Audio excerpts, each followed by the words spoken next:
Hi all, Joshua Steger here from ETFadviser.com.au, and I'll start my usual weekly rundown of the ETF market, covering what's moving and what isn't. Here's the subscriber email, so as you can see it's pretty comprehensive. We send this out every week to our subscribers. It's got key ideas, it's got a model portfolio in there now, plus we cover everything that's moving, all the ETF charts, and we're just basically reviewing everything that we can find within the ETF space, and especially those key ideas for subscribers. So we've got quite a few good ones at the moment, and yeah, so if you're interested, certainly look at signing up. At the very least, sign up to the free membership and you'll get part of that email for free, and then when you're ready you can take the leap and become a full subscriber and get those key ideas as well. So we'll start this week with the ASX 200 index. And you can see we've been talking about this the last couple of weeks. V-shaped rally from the tariff lows, and it's kind of running out of steam. I think the leading kind of market in that respect, showing us what can happen, is probably the stocks. So this is the Euro top 50 European index, top 50 stocks. So there's quite a fast and sharp rally from those tariff lows, and it just hasn't been able to push out. Now you're getting that selling into end of month. Obviously we've got a catalyst for that selling, so we've got war news, which has obviously pushed oil up and is probably holding gold in there as well. So the outcome of how this moves was very dependent on what happens in the Middle East. I think gold, obviously that's what's holding gold up at the moment as well. It looked like it was about to go, but settled back into close last week as well. So we'll see how those things play out. That's the catalyst for the market at the moment, to kind of sit there and do not a whole lot. So there's not really an edge for the bulls or the bears in the majors. So here's the S&P 500, very similar action to the Aussie market. We had a bit of selling to close the week as well. So just kind of expect we need a bit more time. Under the surface, individual stocks actually look, the leading stocks still look quite good. But as a broader index, there's just not a whole lot happening, not a lot of headway happening. So yeah, we just need a bit more time. So that's the Nasdaq there as well. Just having a look at a couple of the sectors in Australia. So you've got Aussie Tech Index, and that's been quite a big mover from the tariff lows, approaching those highs. Looks constructive, but what's the catalyst to push tech higher in the Aussie market, or financials as an example as well? So the banks have had an incredible run from that tariff low. I mean, what's the catalyst? Where's the growth going to come from? Earnings growth. They're certainly not cheap. CBA and whatnot is certainly not cheap up at these levels. So yeah, it's pretty much the question for all the major indexes at the moment. What's the catalyst to really get things moving? A couple of the markets we have quite an interest in at the moment, been talking about the last couple of weeks. So this is India. This is the Nifty 50 index, which is the top 50 stocks in India. India was the best performing out of the COVID correction, had a really good run, then settled back in, gave a kind of 20% correction, and now it's making its way out of that correction. There's your tariff lows, moved up quite quickly and quite sharply, and now it's just working that off. Once again, kind of needs a bit of a catalyst, but a good Friday there. It's holding in there, and it I think just needs a bit more time. Here's the top 500. So this is the Nifty 500 index in India, so the top 500. And we do have an ETF in Australia that kind of tracks, not just the major stocks, but some of these real growth stocks that you'll find in the top 500. And you can see that looks really quite constructive. It's just, sold off a little bit last week, found support. Just need a bit more time, but that, as a base, looks really good. And once again, top performing, this will be probably one of the top performing global economies.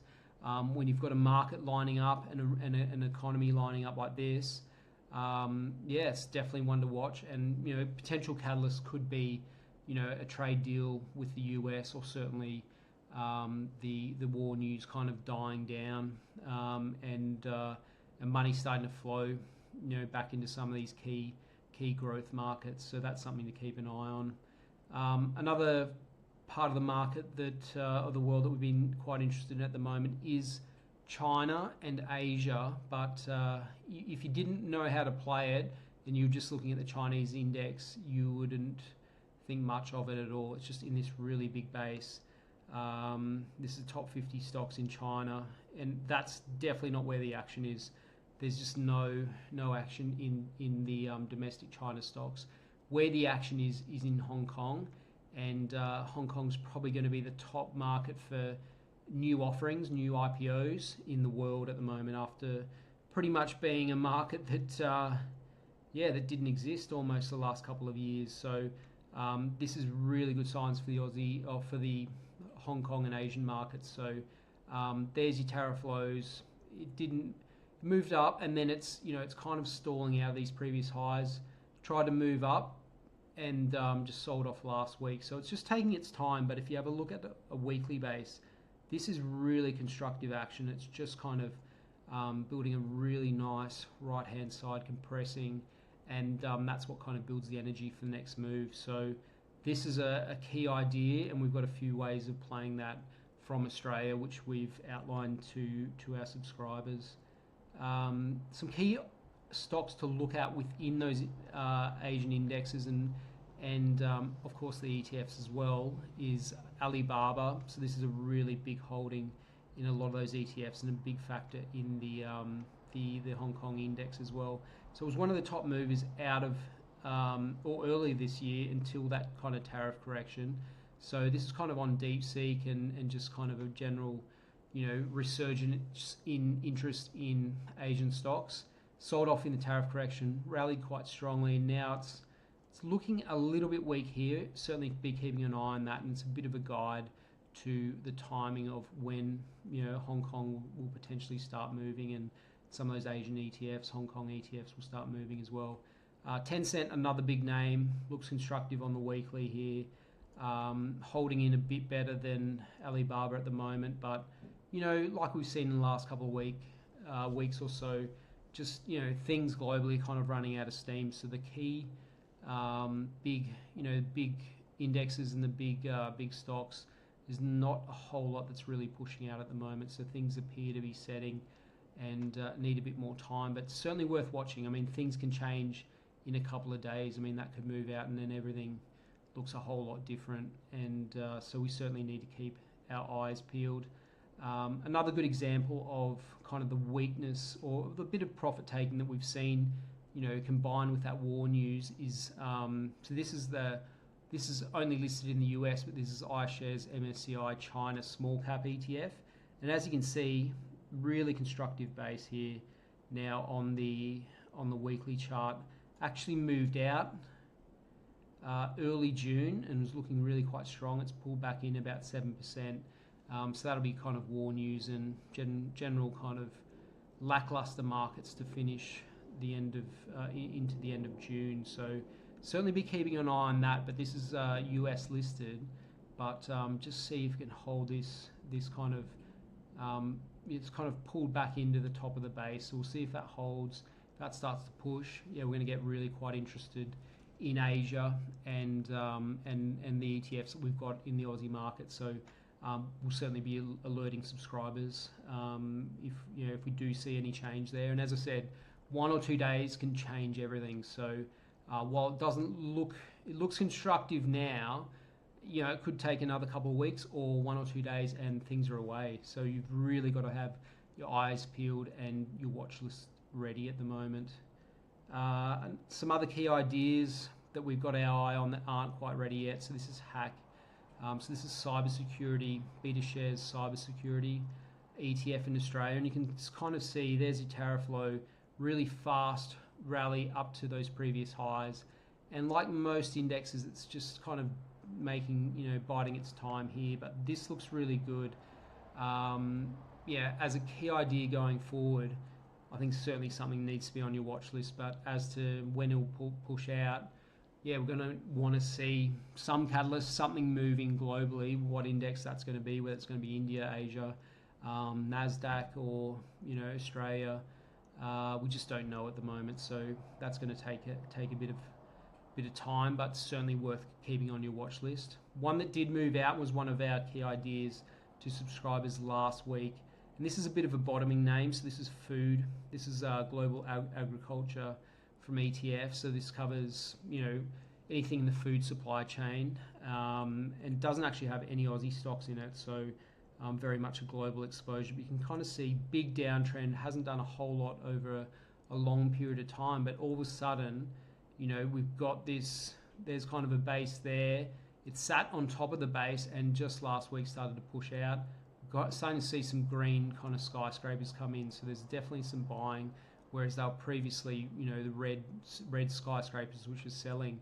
So there's your tariff low, very quick rally, and looking quite constructive. So as a bottoming name, that's going to take some time to kind of play out, but at least at this very stage, you're getting, you know, higher lows, higher lows, higher lows.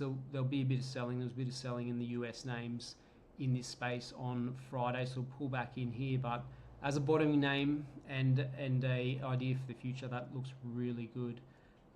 Just want to touch on the weakness, absolute weakness in the resources, the big major resources in Australia. So here we've got BHP, incredibly weak, still in a big downtrend. You know, real big selling bar on Friday, and yeah, huge downtrend. That's really a big drag on our market, and it's very hard for a lot of those smaller, you know, kind of mining names to get moving when your majors are so weak. And here's Rio, looks even worse, actually at new lows, and just kind of back-to-back selling since mid-May.